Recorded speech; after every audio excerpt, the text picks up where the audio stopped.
Hürmetli vatandaşlarım, leksimizni davamlaştırırız. Merkezi Axbarat İdarəsinin sabiq muavin idare başlığı Amerika Cungo öz aldığa uruş tayyorlik qilyapti deb ko'rsatdi mavzuli xabar 8-ayning 15-kun Vanvitor betida e'lon qilindi. Xabar mundaq boshlandi. Amerika Qo'shma Shtatlari Markaziy Axborot idorasining sobiq muavin idora boshlig'i bir parcha tadqiqot dokladida mundaq ko'rsatdi. Amerika Cungo ikki taraf harbiyleri kelgusi yüz berdigan to'qinish uchun tayyorlik qilyapti. Amerika Cungo ikki taraf harbiyleri kelgusida yüz berdigan to'qinish uchun tayyorlik qilyapti. Agar ikki davlat o'rtasida urush portlaydigan bo'lsa, ikki davlat uchun aytganda vayron qilish xarakterli urush bo'ladi. Bu urush ikki davlat uchun aytganda vayron qilish xarakterli urush bo'ladi. Yer şarını iqtisodiy gumron bo'lishi mumkin. Shundaq ahvolda. Dokladda mundaq ko'rsatildi. Agar navbatdagi rayon xarakterli talash tortish sezgurlik bilan bir taraf qilinmaydigan bo'lsa, ikki cho'ng davlat o'rtasida urush portlaydi. Dokladda mundaq ko'rsatildi. Agar navbatdagi rayon xarakterli talash tortish sezgurlik bilan bir taraf qilinmaydigan bo'lsa, ikki cho'ng davlat Amerika bilan Cungo o'rtasida urush portlaydi. Angliya kundalik tez pochta gazeti xabar qilib mundaq ko'rsatdi. Bu bir parcha dokladning avtori Prezident Obama davridagi Markaziy Axborot idorasining sobiq maslahatchisi, Markaziy Axborot idorasining muavin idora boshlig'i David Campbell. Bu kishi Amerikada dangliq bilim xazinasi Randi shirkatiga yuqorqi dokladni yozib bergan.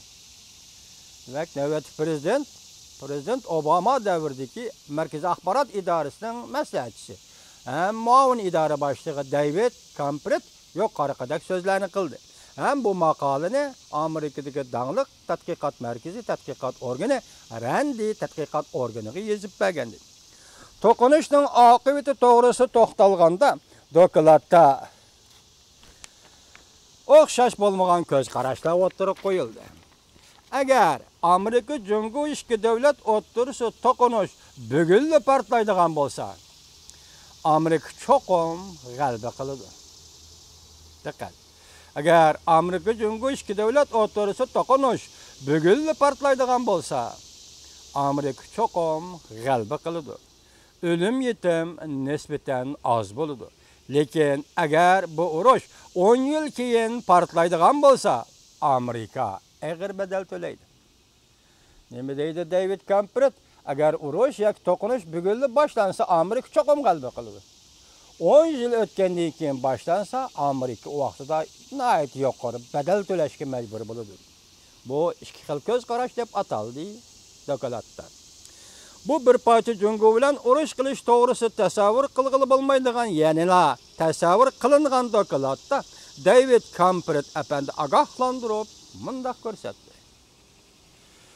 Amerika bilan Cungo o'rtasidagi urushning maqsadlik portlash mumkinligi az.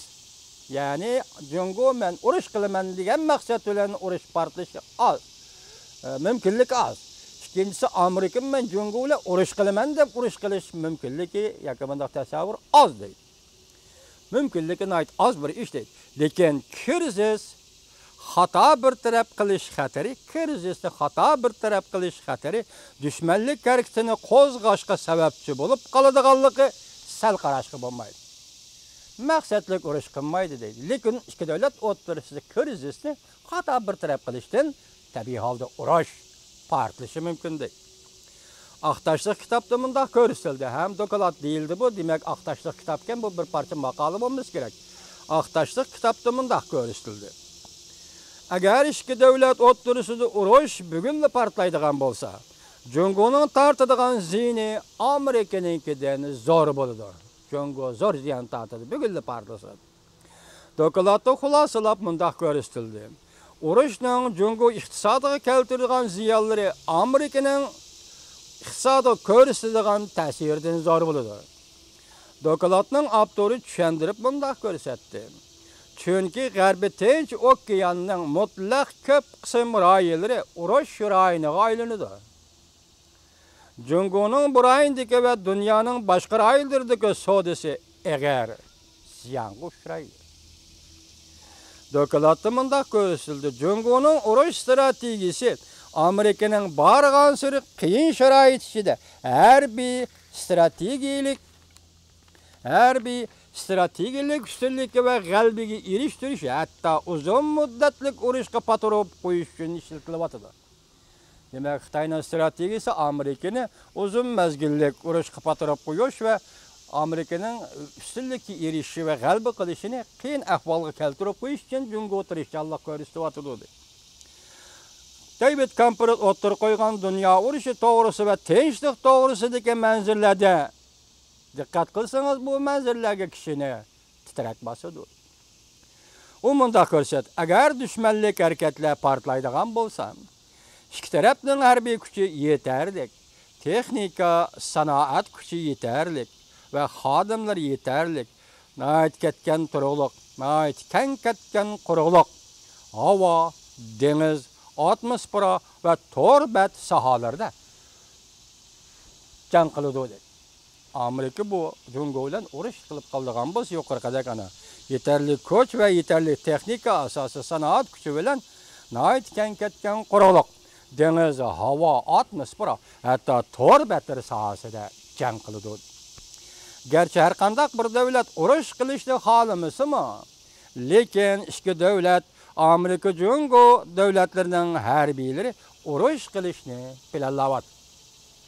Gerçi her qandaq bir davlat urush qilishni xohlamasimi, lekin ikki davlat Amerika Jungo davlatlarining harbiylari urush qilishni planlayapti.